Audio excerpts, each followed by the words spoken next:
Ave Maria, cheia de graça, o Senhor é convosco. Bendita sois vós entre as mulheres.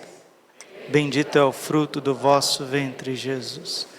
Santa Maria, Mãe de Deus, rogai por nós, pecadores, agora e na hora de nossa morte. Vinde, Espírito Santo, vinde por meio da poderosa intercessão. Imaculado coração de Maria, vossa amadíssima esposa. Jesus, manso e humilde de coração. Podemos sentar um pouquinho. São Gabriel com Maria, São Rafael com Tobias, São Miguel com todas as hierarquias, abri para nós esta via. Santo anjo do Senhor, meu zeloso guardador, se a ti me confiou a piedade divina, sempre me rege, me guarda, me governa, me ilumina. Eu te dou a minha mão, prometo de coração, que por ti me deixo guiar com docilidade, para no céu alcançar eterna felicidade. Vamos guardar o silêncio interior, o silêncio também exterior, porque Sexta-feira Santa da Paixão de Nosso Senhor Jesus Cristo é a celebração da morte de Deus. Deus morreu no madeiro da cruz.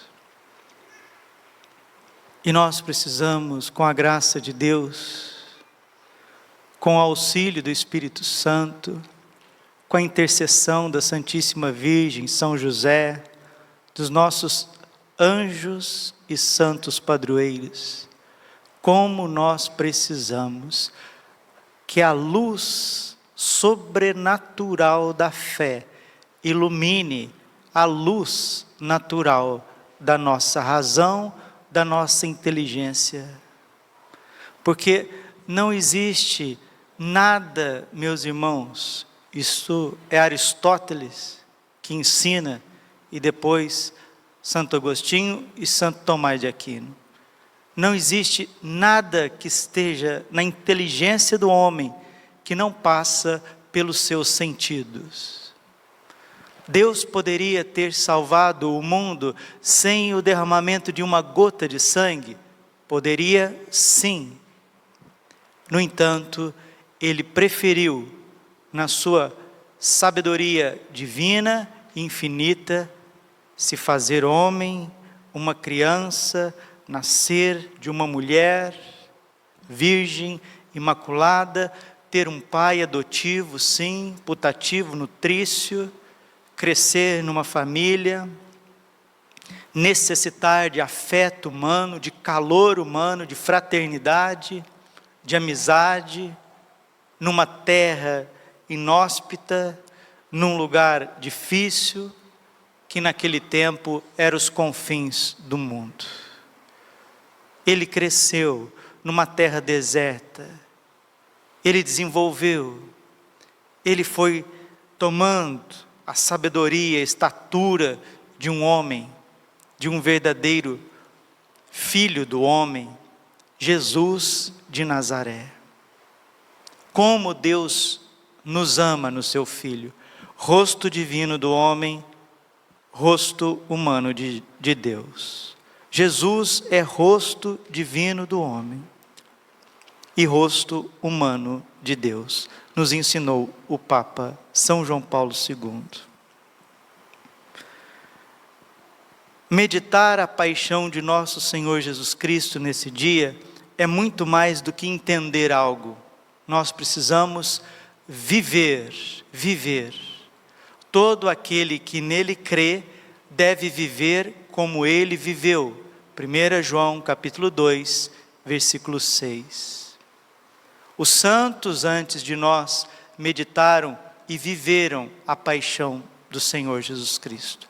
Alguns de forma tão extraordinária e bela que a paixão de Cristo saiu pelos seus poros, pelos seus corpos, que é o caso do Santo Padre Pio, é o caso de Santa Catarina de Sena, Santa Miriam de Jesus crucificado, que é o caso de tantos estigmatizados na história, Santa Rita de Cássia e por aí diante, São Francisco de Assis, não só meditaram a paixão, viveram a paixão na sua carne.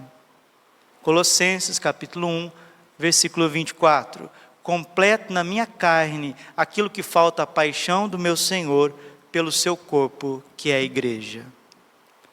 Essa narração belíssima que acabamos de ouvir, da paixão do Senhor, mostra uma fotografia, uma radiografia, uma tomografia da história da humanidade.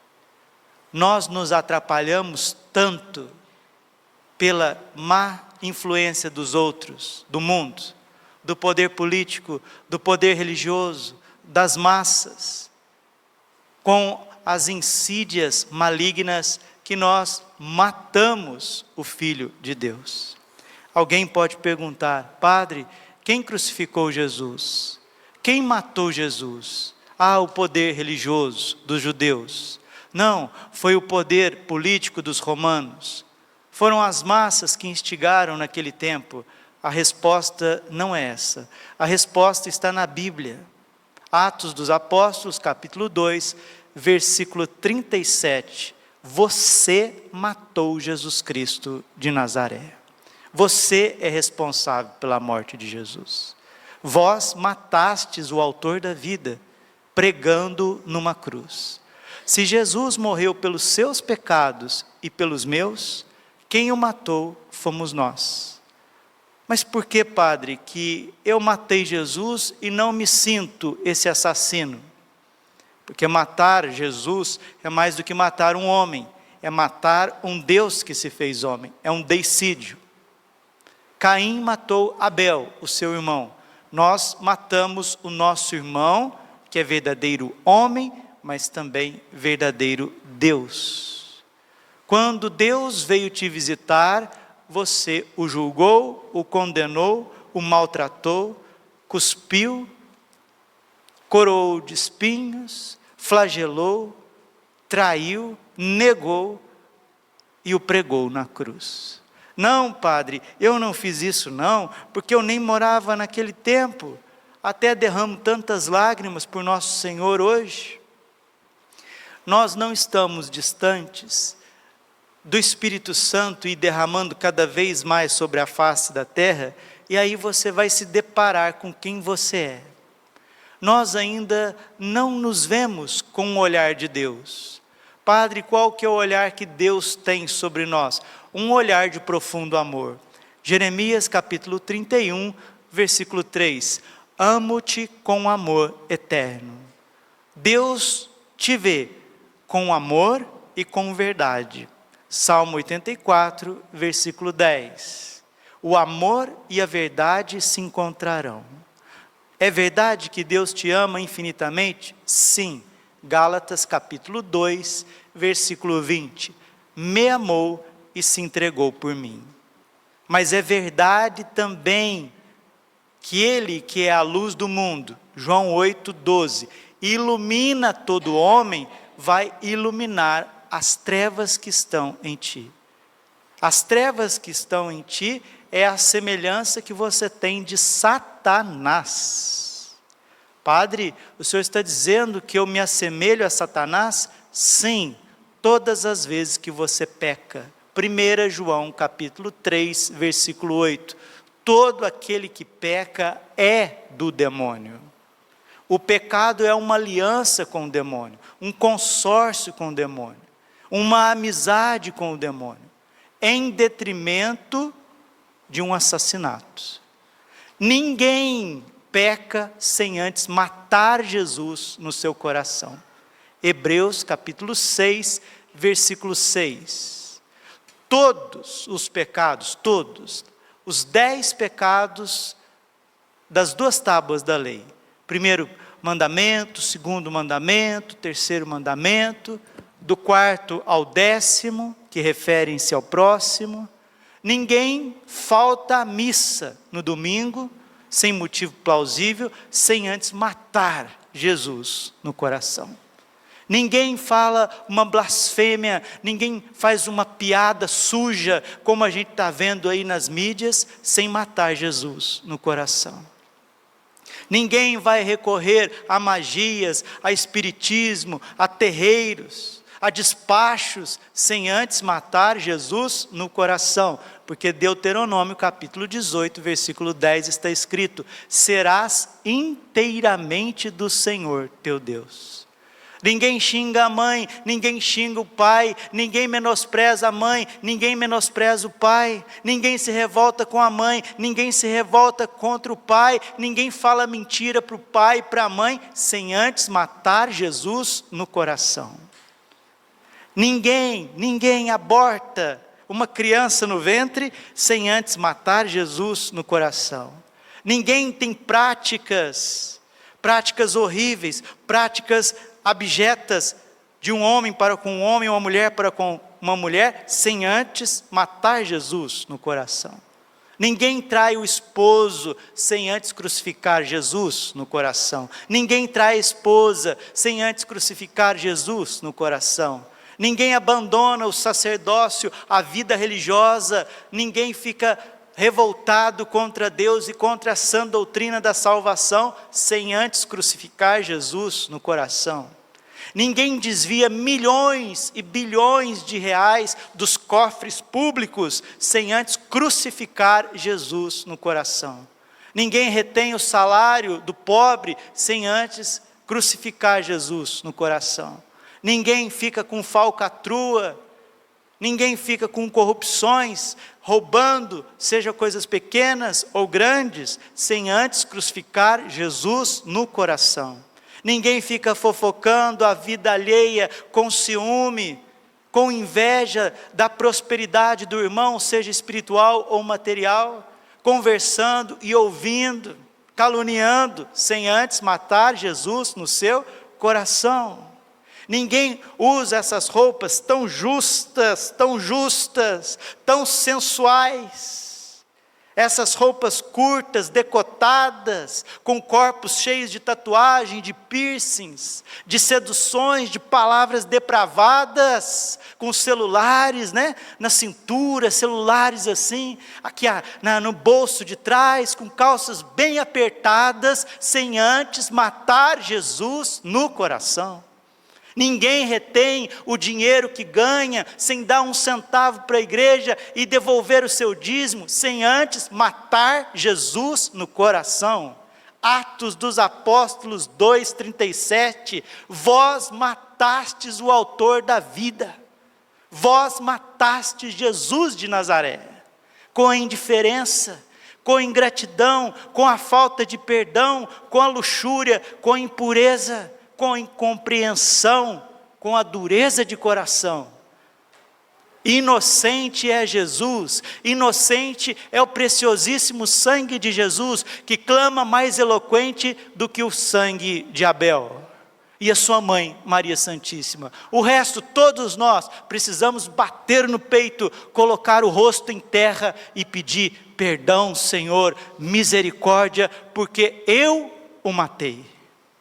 E se você não enxerga isso, pode ter certeza, o Espírito Santo vai te dar esse presente. Porque o aviso que Nossa Senhora do Carmo disse em Garabandal, ele está às portas. Ele está às portas. Se preparem para o aviso. Se prepara para você ver quem você é. Se prepara.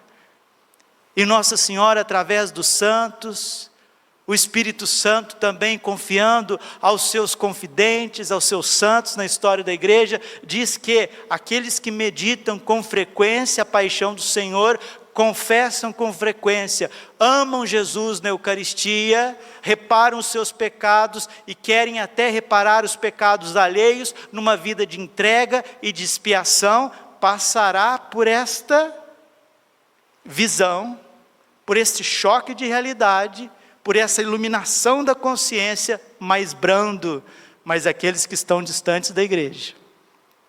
Aqueles que fizeram do pecado um projeto de vida, estão cegos, eu tenho dó dessas pessoas.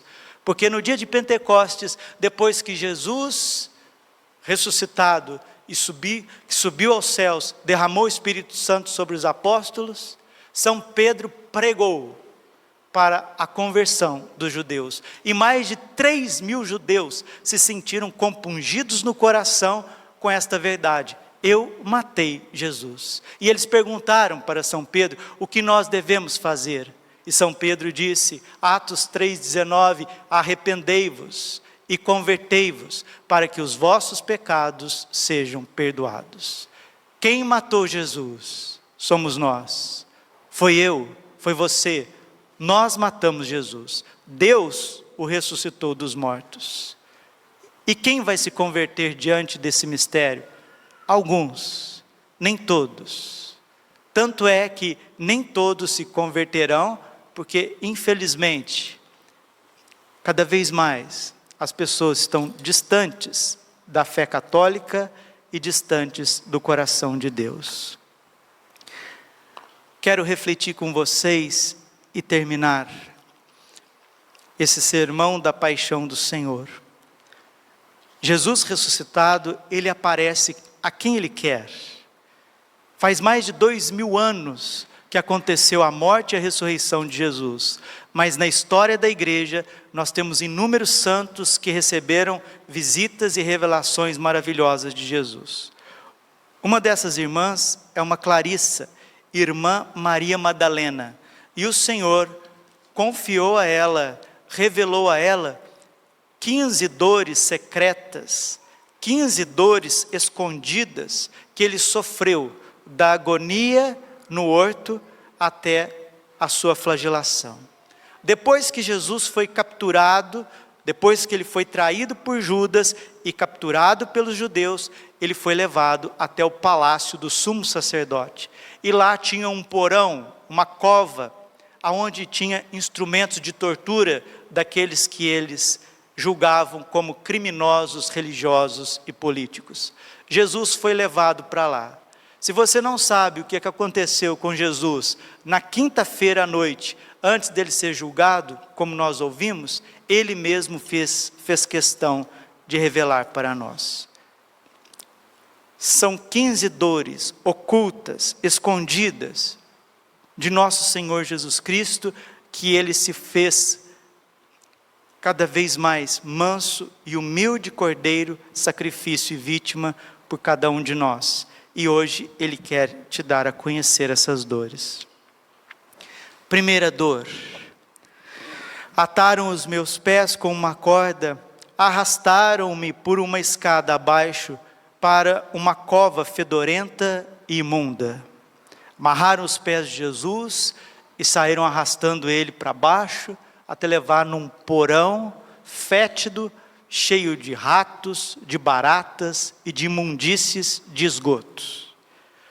Segunda dor secreta de Jesus Cristo, que os homens não conhecem: despojaram-me dos meus vestidos e cobriram o meu corpo de chagas com pontas de ferro. Tiraram toda a roupa de Jesus, pegaram pontas de ferro e começaram a espetar o Senhor, provocar o Senhor, fazê-lo sentir dor. Terceira dor, escondida, na noite da quinta-feira, na madrugada da quinta-feira. Terceira dor: ataram-me uma corda em volta do meu corpo e arrastaram-me pelo chão, de ponta a ponta do porão, da cova. Arrastaram Jesus, foram arrastando ele. Hoje, os direitos humanos e os direitos dos animais não permitem que faça certas coisas com animais. Jesus foi tratado com o pior dos animais. E essa maldade dos homens, ela parece não ter fim, unida à tentação e o ódio dos demônios contra o autor da vida. Quarta dor escondida de Jesus, para você meditar, para você chorar, para você bater no peito, para você mudar de vida, você e eu. Ligaram-me a uma trave de madeira e nela deixaram-me suspenso, até que escorregasse e caísse por terra. Este sofrimento fez jorrar dos meus olhos lágrimas de sangue. Colocaram Jesus sobre um travessão E ele foi escorregando, escorregando, até que ele bateu com toda a força no chão. Ele chegou a chorar sangue, tamanha dor e crueldade. Quinta dor.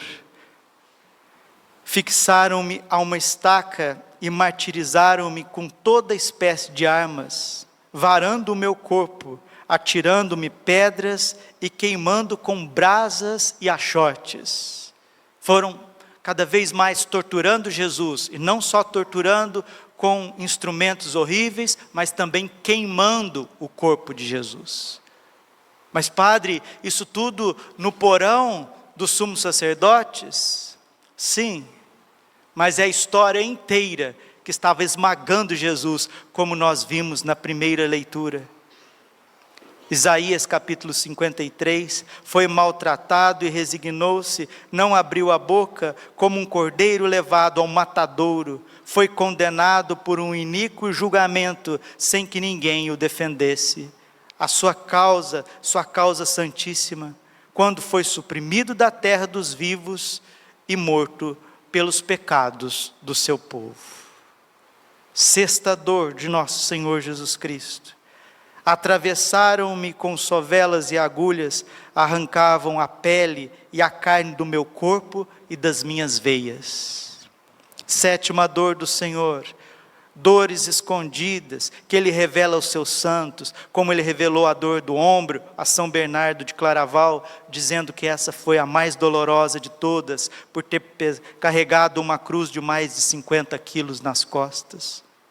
Como Ele revelou a beata Catarina Emmerich, livro maravilhoso da paixão do Senhor, a Santa Brígida da Suécia, a Santa Miriam de Jesus crucificado, a venerável Marthe Robin, a Santa Faustina Kowalska, a Santo Padre Pio. Há rios de literatura mística católica das dores escondidas de Jesus. E se você achar que é pouco, a parte científica também analisa as dores de Jesus. Leia o livro de Pierre Barbet, A Paixão de Cristo segundo um médico cirurgião.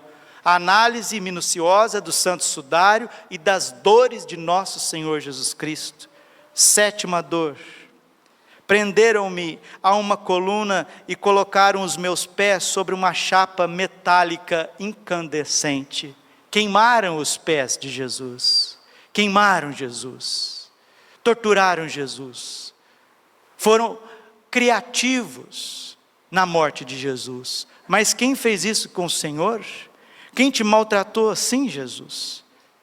Os meus pecados, da minha família, da minha história, todos os pecados do mundo, somos nós que fizemos isso com o Senhor. 8. Coroaram-me com uma coroa de ferro, e vendaram-me os olhos com trapos repugnantes. Nona dor.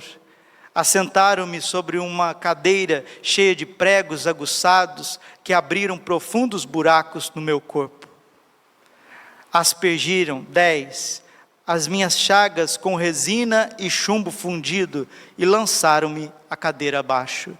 Além de fazer tudo isso, pegaram ali aquele chumbo fundido, que era usado para fazer espadas, fazer malhos, correntes, e jogaram aquelas coisas fervendo na onde eles tinham aberto as chagas de Jesus.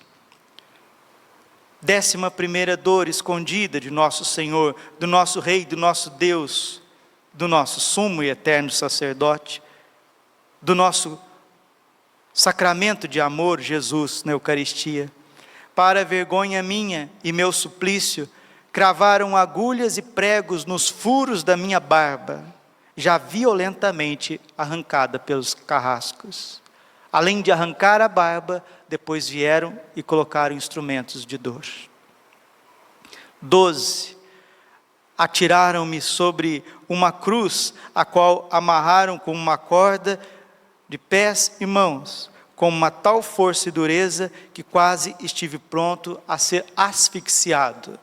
Jesus também foi barbaramente amarrado com cordas, com paus, batido. E essas coisas passam despercebidas por nós. E vamos até romanceando a paixão de Cristo.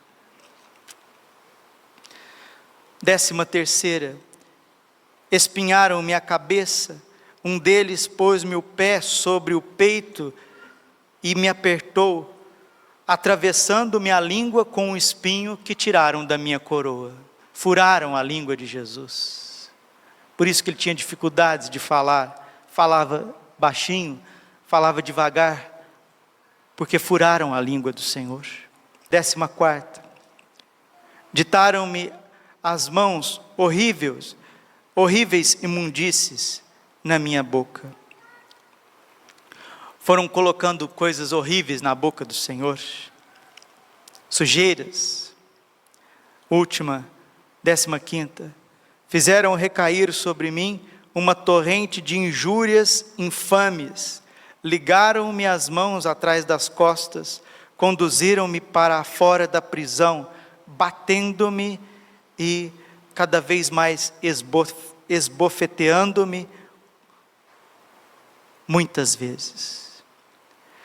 Quem viu o filme da Paixão de Cristo, vê só 1% daquilo que Jesus passou nas suas dores e nas suas torturas. Padre, o que fazer diante de tamanha dor, de tamanha maldade humana, unida também à ação dos demônios? O que fazer? Responder a esse amor com uma vida santa. Santo Tomás de Aquino, ele elenca 4 pontos para nós. Se nós realmente quisermos amar Jesus, deixar Ele salvar-nos e também nos santificar-nos, precisamos fazer 4 coisas, 4 atitudes. Primeira, recordar-se continuamente dos benefícios divinos, gerais e particulares.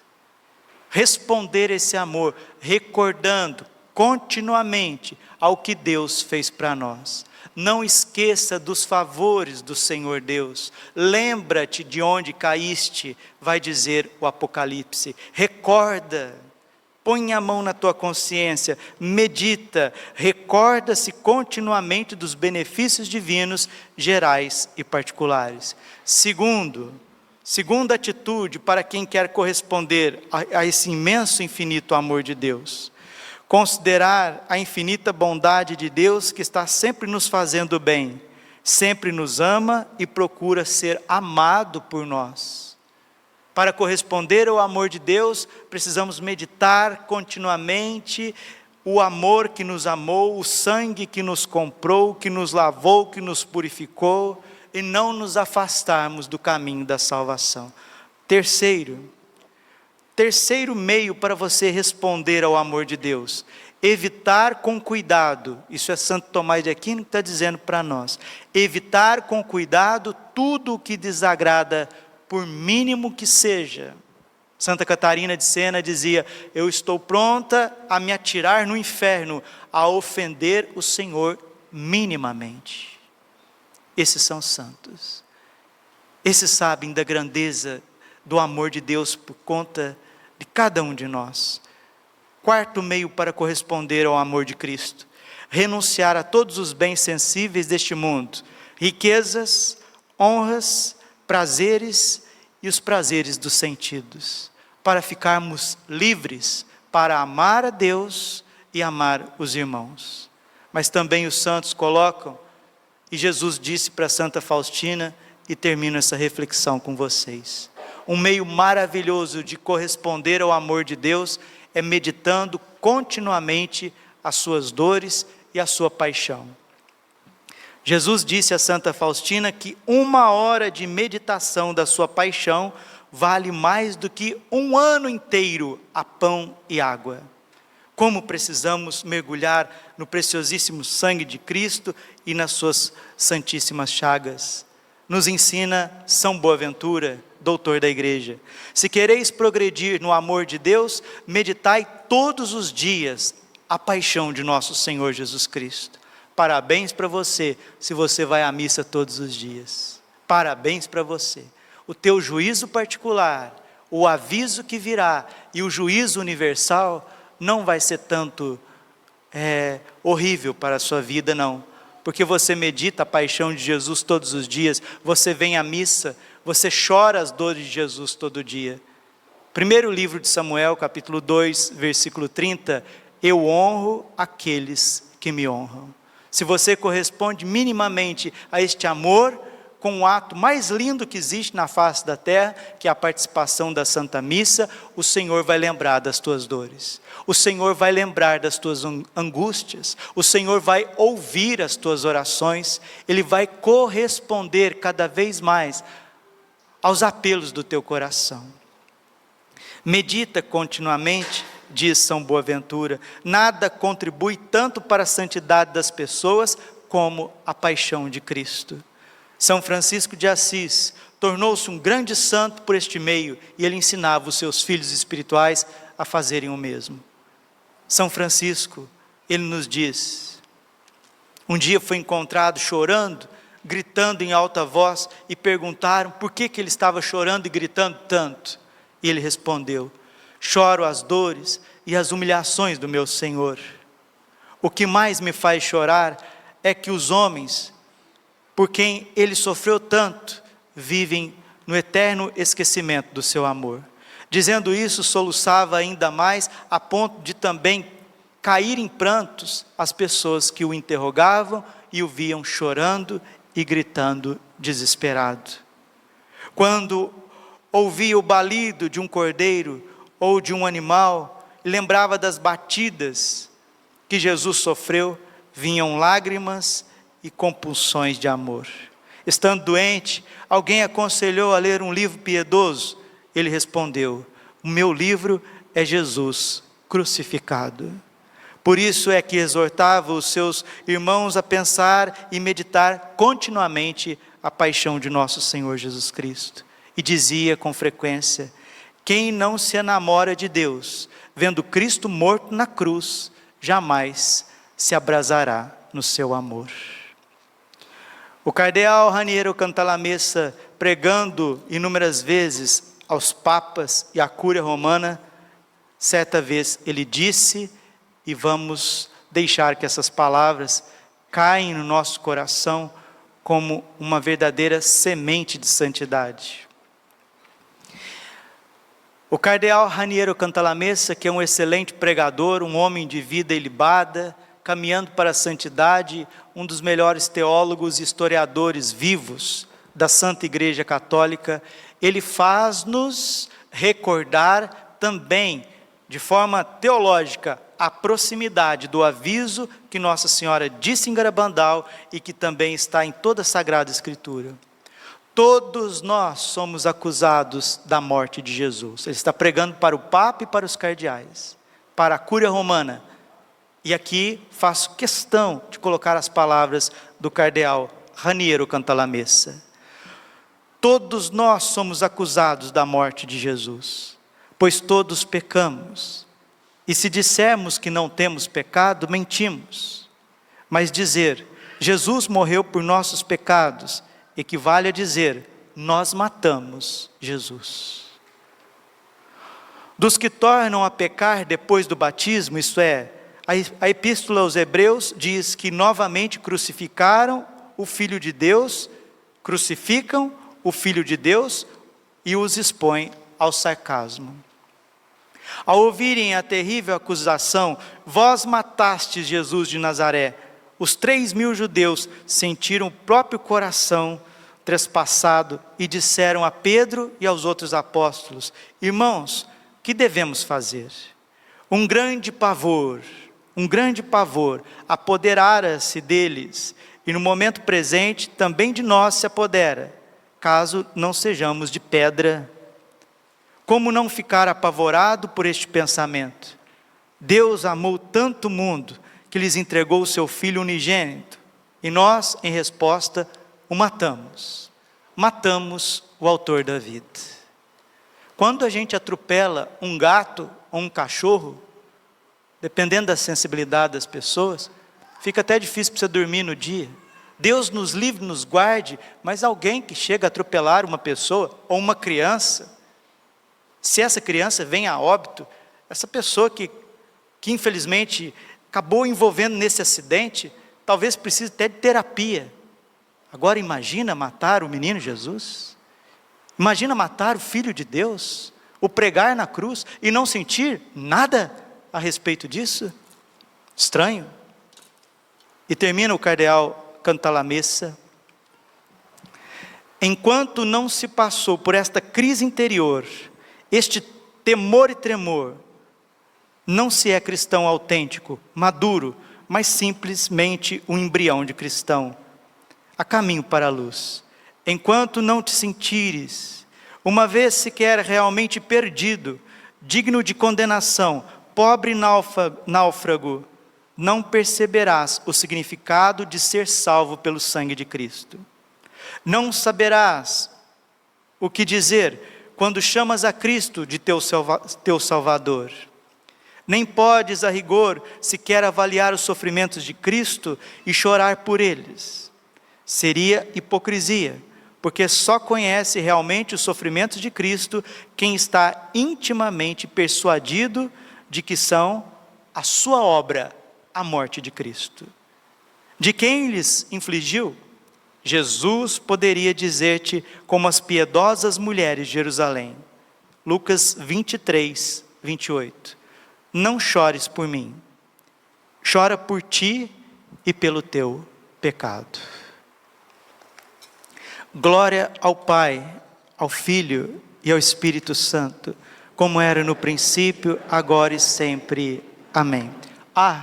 Tem uma coisa: aqueles que não se sentem tão pecadores por não terem feito coisas horríveis na vida, você faria coisas muito piores se Deus não tivesse te preservado. Muitos verão os seus crimes, outros verão os crimes que cometeriam se Deus não tivesse o preservado. Prepare o teu coração. Coração imaculado de Maria, confiança, saúde e vitória minha.